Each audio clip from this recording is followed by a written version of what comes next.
Today we're digging into a book that basically threw a grenade into everything we thought we knew about money. Rich Dad, Poor Dad. It claims your house isn't an asset, it's a liability, and that the rich don't actually work for money. So let's unpack these wild ideas and see how they completely flip the script on building wealth. So the whole power of the book comes from a super simple story. The author, Robert Kiyosaki, he had two dads. One was his actual father, and the other was his best friend's dad. Now both guys were successful, sure, but when it came to money, they were on completely different planets, giving him totally opposite advice. You see, his biological father, the poor dad, was a brilliant academic who preached the path we all know: get good grades, get a safe job, climb the ladder. But his rich dad, who is an entrepreneur, taught him something else entirely. He said, no, you learn how money really works, so you can make it work for you. And that's a huge difference, right? One path trains you to be a great employee. The other trains you to be the one signing the checks. And this is where the book really starts to mess with your head. Poor Dad said what we all hear: our house is our biggest asset. But Rich Dad's take was just radical. He said, my house is a liability. This single idea is pretty much the key to the entire philosophy, and it makes you question the biggest purchase you'll probably ever make. And this quote just nails the core problem, doesn't it? Kiyosaki's whole point is that our schools are amazing at making us great employees. We learn to earn a paycheck, but they teach us basically nothing about the language of money itself. And that failure sets us up for a lifelong financial struggle he calls the rat race. So what in the world is this rat race? Well, think of a hamster on a wheel. You work harder, you get a raise. Fantastic. But then your expenses magically rise to meet that new income, and boom, you're right back where you started, just running faster. It's that endless loop of living paycheck to paycheck, and the book's first big lesson is just realizing that you're in it. The Poor Dad philosophy is kind of like we're all handed a script for life. You know, study hard, get a good job, earn a salary, and then watch all that money fly right out the door to pay for your life. This creates a treadmill of dependency on that next paycheck, a cycle that feels almost impossible to break. And here's exactly how that trap snaps shut. You work your tail off and get a raise. Awesome. But wait, that just bumped you into a higher tax bracket.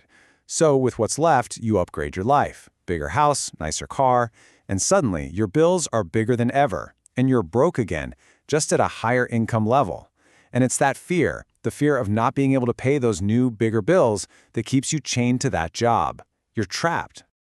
Okay, so that's the problem. It's kind of bleak, right? But what's the solution? How do you get off the wheel? Well, Rich Dad's entire philosophy really comes down to one simple golden rule. If you can get your head around this one thing, you've pretty much cracked the code to building wealth. So what is this big secret, the single most important rule? According to Rich Dad, it's all about knowing the true difference between just two little words: assets and liabilities. Okay, first up, an asset. And you can forget all those complicated, stuffy definitions from accounting class. Rich Dad's definition is just beautifully simple. An asset is anything that puts money in your pocket. That's it, period. Think of a rental property that pays you every month, or stocks that pay dividends. And a liability?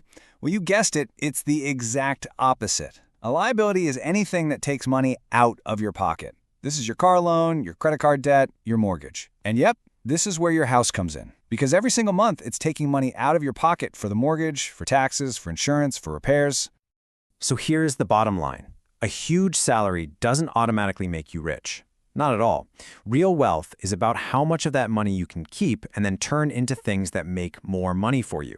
It's all about what you build, not just what you earn. And this brings us right to the core strategy of the book. The real path to financial freedom isn't about chasing a bigger paycheck. It's about systematically, deliberately building up your asset column so that eventually your money is doing the heavy lifting for you. Let's take a look at how this cash flow actually works. For someone struggling with poverty, the pattern is brutally simple. The money comes in from a job and it goes right back out to cover basic survival: rent, food, transportation. There's just nothing left to put aside, let alone invest. Now, for the middle class, the picture seems more complicated, but the result is weirdly the same. A bigger paycheck comes in, but it gets immediately funneled into liabilities. That mortgage, those car payments, the credit card bills. They're buying things they think are assets, but all those things do is create more monthly expenses that eat up all their income. This right here is the rat race in full swing. But the rich, oh, they are playing a completely different game. For them, income doesn't primarily come from a job. It flows from their asset column. Their stocks, their real estate, their businesses. These things generate cash that pays for their entire lifestyle. And here's the magic trick. Any money left over gets plowed right back into buying more assets. This creates a powerful, self-sustaining engine of wealth that just keeps growing. So if you boil it all down, the difference is just crystal clear. The rich spend their money buying assets. The poor are stuck with only expenses. And the middle class? They spend their lives buying liabilities that they've been told are assets. It's really that simple. Okay, so to build that asset column, Kiyosaki says you need to boost your financial IQ. Now, this isn't about being a math genius. It's about understanding the rules of the game money is played by. And one of the biggest, most important rules the wealthy understand is how to use corporations to their advantage. Okay, check this out. It's a game changer. As an employee, your financial life goes like this. You earn money, the government immediately takes its taxes, and then you try to live on whatever is left. But a corporation gets to completely flip that script. It earns money, then it spends money on all its business expenses, and only then does it pay taxes on what's left over. That simple reordering is a massive and totally legal advantage. And the perks of using a corporation are huge. You can legally deduct all sorts of business expenses before your income is even taxed. Plus, it builds a legal wall between your business and your personal life. If the business gets sued, your personal assets are safe. It's like Rich Dad said, the goal is to control everything but own nothing directly. So, we've gone through the problem, the rat race, and we've looked at the tools the rich use. So what's the path forward? Well, the book makes it clear that this is all a choice. It's a choice you have to make about how you want to live your financial life from here on out. The book lays out a pretty clear roadmap. Step 1 is just education. You got to learn the language of money. Step 2, focus all your energy on buying assets, not liabilities. Step 3, mind your own business is huge. It means your real business isn't your 9-to-5 job, it's building up that asset column. And finally, you have to be bold. You have to get over that fear of losing, because playing it safe your whole life guarantees you'll never win big. And that really gets to the heart of it, doesn't it? Financial freedom isn't reserved for the people with the highest IQs.